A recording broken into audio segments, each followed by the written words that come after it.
Hey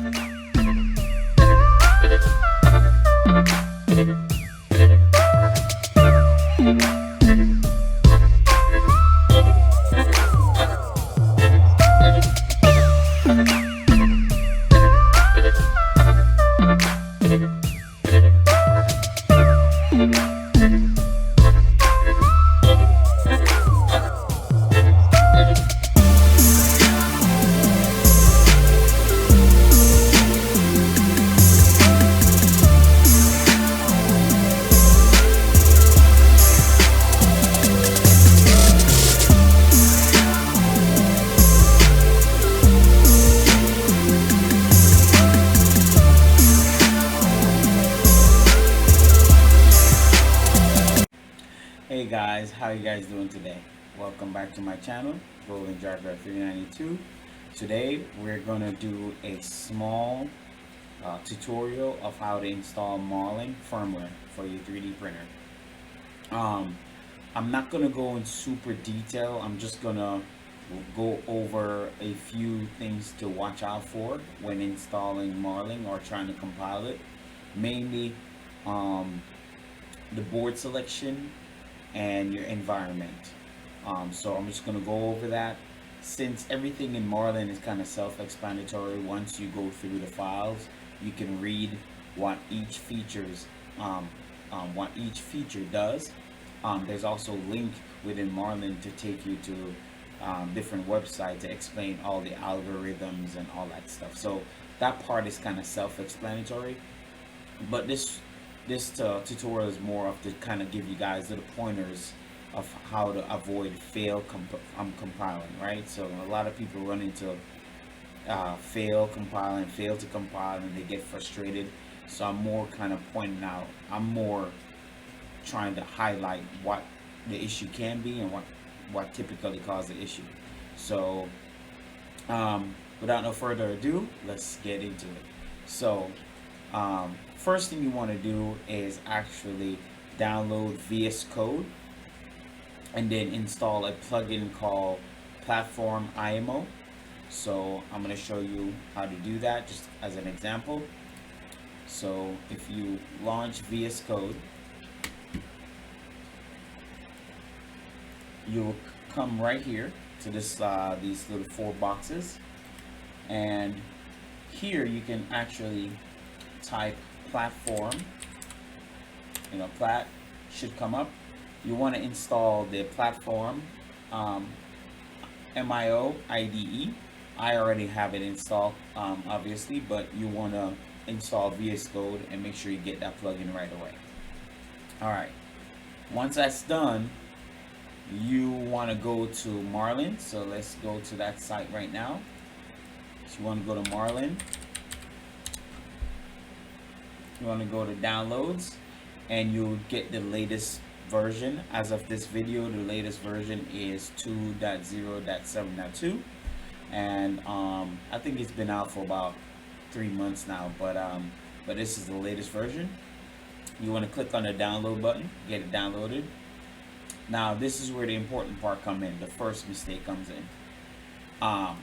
When you download Marlin, it's gonna be clearly in a zip folder. Okay, so it's gonna be zipped like that. You want to extract it to your drive directory, so the directory of your drive. So it could be C, it could be D, or if you have multiple drives, you can just put it in one of the directory of the drive. If you try to extract Marlin and try to compile the firmware right in your download folder, it will not work. Okay, it doesn't like multi-tier foldering. For some reason, it just doesn't like it. So you want to put it in directly into your hard drive, okay, as Marlin 2.0. So just like I have it right here, you want it exactly like that. It shouldn't be any other folder or within a folder. It has to be in the root of your hard drive, basically.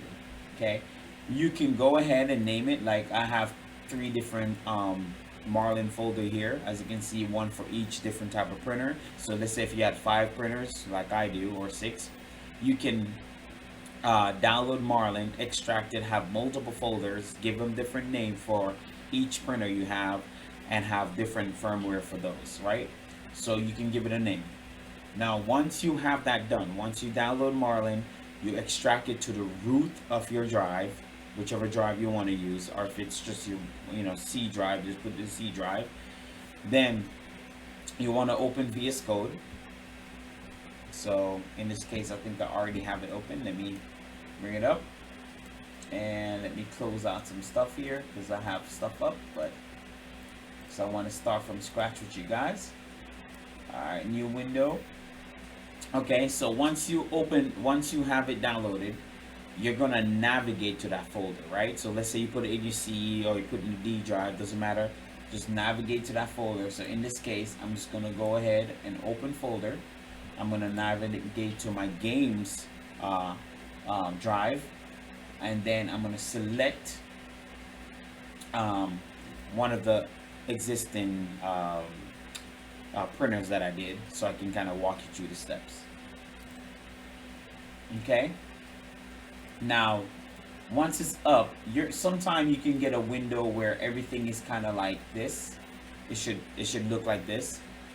Typically, it opens like this. What you want to do is click on Marlin, and then you want to open 3 of these configuration files. You want to have platform MIO open, and that's the plugin that we install first. It's very crucial that you install that plugin once you download and install VS Code.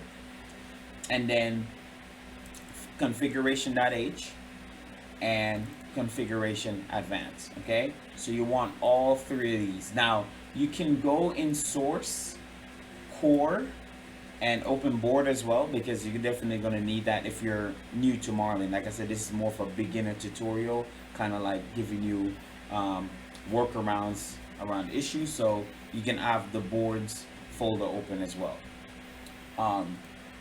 So the first thing I typically do is find out what my board I'm using is, what brand it is, and find its environment.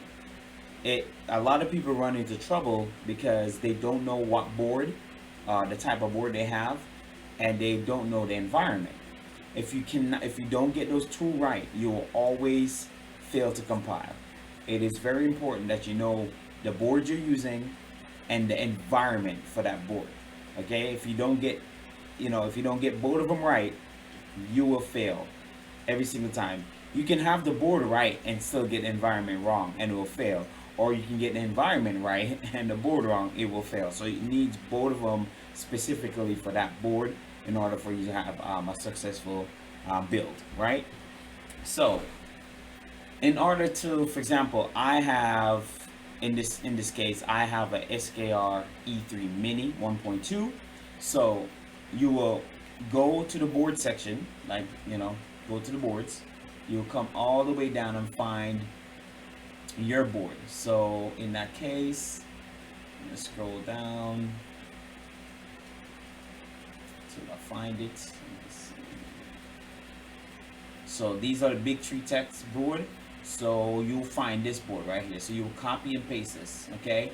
If you're using like a SKR turbo board, I think those are different, because these boards are using the STM32 chips, whereas the SKR 1.4, 1.4 turbo, those kind of pro boards are using the LCP 1769 chips. Okay, so they're 2 different processors they're using. But you would just come here, find your board, you would just copy all of this. Okay, it's very important to copy that. And where you paste it is if you come under H, configuration at H. So this is me. I kind of scrolled up at the top so you can see what I'm doing. So you will come down here and you copy and paste it right here. Okay.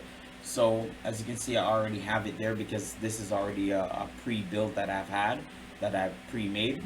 But you'll paste it right here. Um, the next thing you want to do is find your board environment. Okay, so again, we're doing the most difficult things that people run into issue with. So once you find your board, you're gonna find your board environment. Now, to find your board environment, you go to a platform, IMO.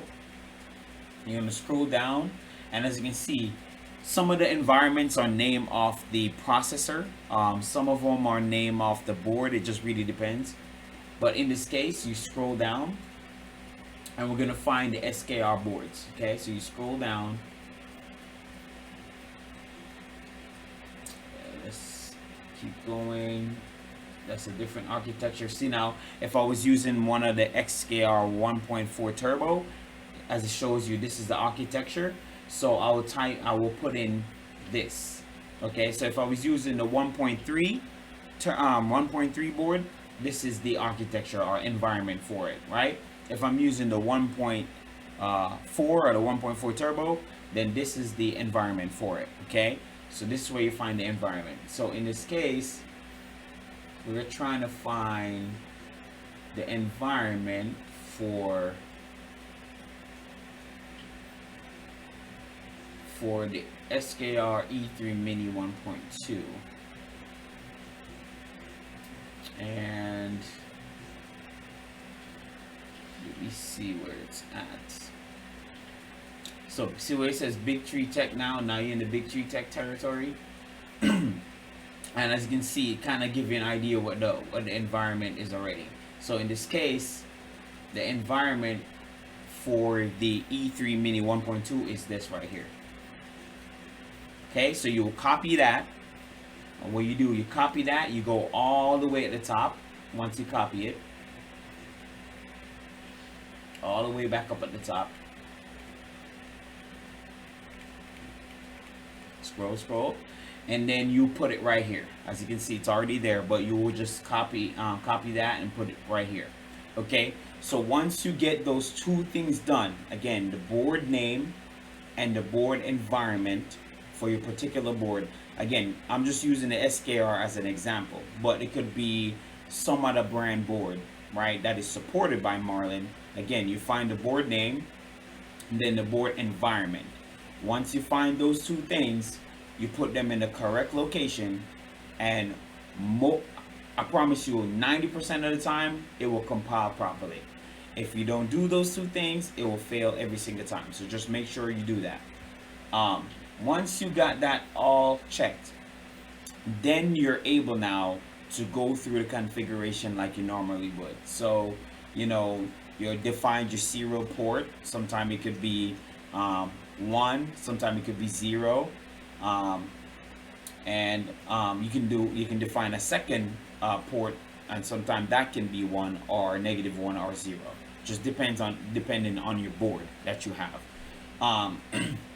Another tip you can use to help you build for your board is if you go to the manufacturer's GitHub page, they tend to have pre-compiled firmware and configs. You can look through their configs and copy some of the settings they have, so it can help you find things like this. For example, like the serial port, if you weren't sure, you can go to their GitHub, find the specific board, the specific config, look through it, and copy and paste some of the stuff that they have selected, right? So that's another tip you could use to help you compile for Marlin successfully. Your baud rate, of course, again, the board name, you can actually give your printer a custom name. It doesn't have to be Creole, you can really name it anything if you wanted to. Excuse me. But yeah, you will go through this like normal, select all the features that you want.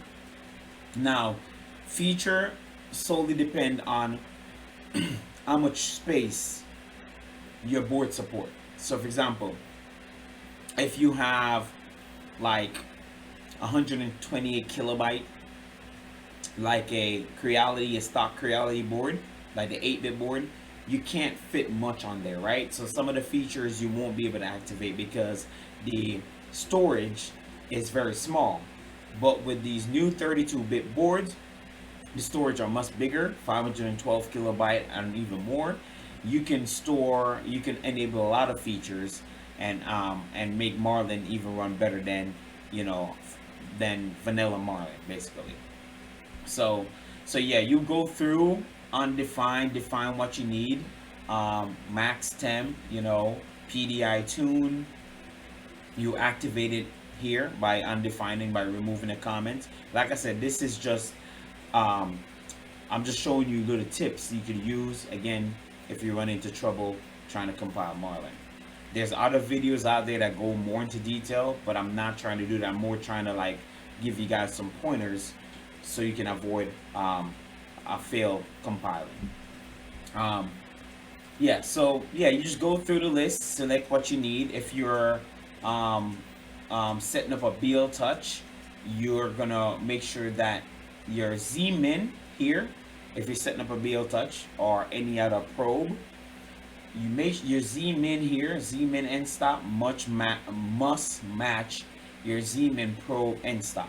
So they both have to say the same thing. So they both have to either be true or they both have to be false. I've seen a lot of people run into issues like this. So your Z-min end stop must match your Z probe end stop when it comes to um, running a BL touch or like an inductive probe, okay, for auto bed leveling.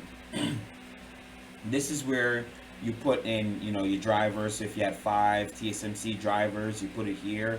As you can see, there's like pre-selections here at the top. You can copy and paste depending on what driver you have. This is another feature that a lot of people don't talk about, so I'm gonna explain it. So end stop noise. Now there's some limit switch out there. For some reason, they're very sensitive to motor vibration and motor noise. And what happened is that if you ever try to ohm your accesses and it just stopped before it even hit the switch, and it usually says fail to home, that's because it's your end stop. Some end stops are more sensitive to vibration from the motor, so you will uncomment this to prevent that from happening, and it should home fine after you uncomment this. So that's just another tip that a lot of people don't know about. But that's if you're using limit switch. Some people don't use limit switch. Some people use the smart features in the TSMC drivers like sensorless ohming. So in that case, if you're using sensorless ohming, then you wouldn't have to worry about this. But if you have end stop switches, then and you can't home properly, it's failing to home. This is a feature you can undefine. But yeah, on here you have your classic jerk. Um, you can use classic jerk, or you can use a junction deviation instead. I'm probably not going to go in detail about this, but you know, you can research this on Google. But you know, you have the classic jerk, or you can just use junction deviation. I've used both. I don't necessarily see the difference. I still prefer classic jerk over junction deviation. It seemed to do corners are just a little bit better in my opinion, but you know, but you can pick between the two. S curve, you can enable that feature if you want to. But yeah, it's really easy. If you're like I said, if you're running a BL touch or a fixed mounted probe like an inductive probe, this is where you come and undefine that. Assuming that you wired it correctly. Again, that's another problem. A lot of people try to buy the probes or the BL touch. It's so important that you wire your BL touch correctly. I'm using like cheap BL touches, like they're no more than $20, and all of them work perfectly. It's all about getting the BL touch wired properly. If you do not match up, alright, first thing I would suggest is before you run a BL touch, figured out what the wire signals are, what each signal for the wires are, for different color wires. So you have your ground, you know, your server pin, your sensor pin, figure out what color coordination correspond with those wires, and match it up with your board. So pull up a schematic of your board, see where the Z-min pin is, your server pin is.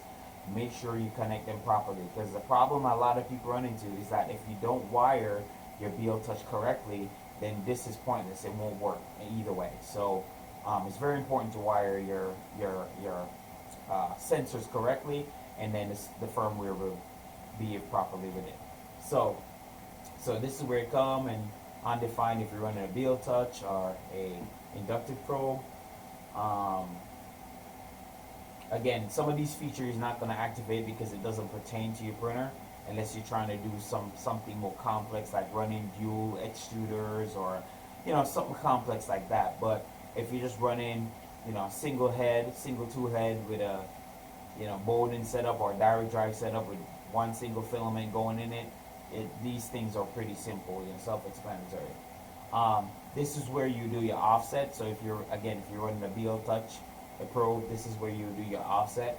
It kind of gives you a description of how the offset works, and you just follow that and set your offset, and you should be good. But yeah, again, this is pretty easy. Just read the green tag. Take your time, guys. Don't rush it. Read what it says. Again, it's in plain English, and just follow it, and you should be good. But like I said, the main thing that most people run into is the board and the board environment. Once you get the board and the board environment correct, it will compile perfectly fine. The only way it won't compile unless you enable two features that are totally incompatible. So if the two features are incompatible, it might spit out some error saying, turn this off or turn that on, or S-curve is not compatible with linear advance, something like that. So it will kind of give you direction of what to do. But again, it's really self-explanatory, pretty easy to compile for Marlin. Just follow the instruction. Again, get your board environment. Once those two things are in place, I promise you will compile perfectly fine. Again, that's the most trouble people run into. But like I said, I don't want this video to be long. I just wanted to go over some of the troubles people run into as beginners trying to compile for Marlin. So yeah, but if you want a detailed video, just look up on YouTube. There's plenty of guys out there doing full detailed video. This was just more for beginner troubleshooting of the things you can run into with Marlin. So alright guys, one more thing before I go. I needed to show you guys where the folder is for the firmware to flash. So let me go ahead and compile so you can see what it looks like. So I know this is a working config for Marlin, so I'm just going to go ahead and hit the check mark to compile. And as long as you see white and yellow letters, that's fine. It's only a major error when you see red letters. That's when you run into problems. But it should be compiling here.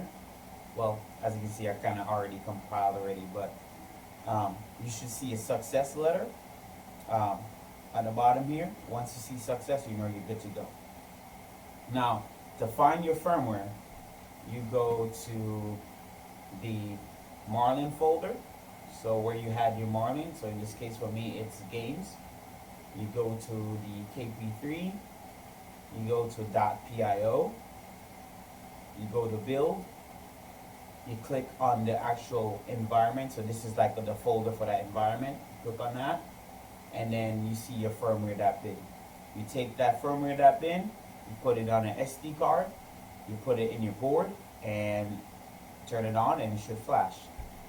So as you can see, pretty simple. Now, another tip I want to leave with y'all before I go is, let's say for some reason some weird error or something occurred, but you did everything right. You can always come here and let's say, for example, like not just an error, but let's say compile, but some of the settings that you selected are undefined, are not coming over to your printer. Sometimes Marlin can cache things and it just won't come out. Even if you do a EEPROM reset, it just won't come through. The best thing to do here is go in the folder, and this folder right here, .pio, just go ahead and delete it. You delete the whole folder. And when you delete it, just go back into VS Code, Marlin, and just hit recompile. Now, initially when you do this, it might fail on you, but that's fine. It's just pulling back down all the drivers, all the stuff it needs to compile. So as you can see, it failed the first time. That's fine. But if we just hit compile again, it will go through the process and complete it this time. So as you can see, it's doing it, and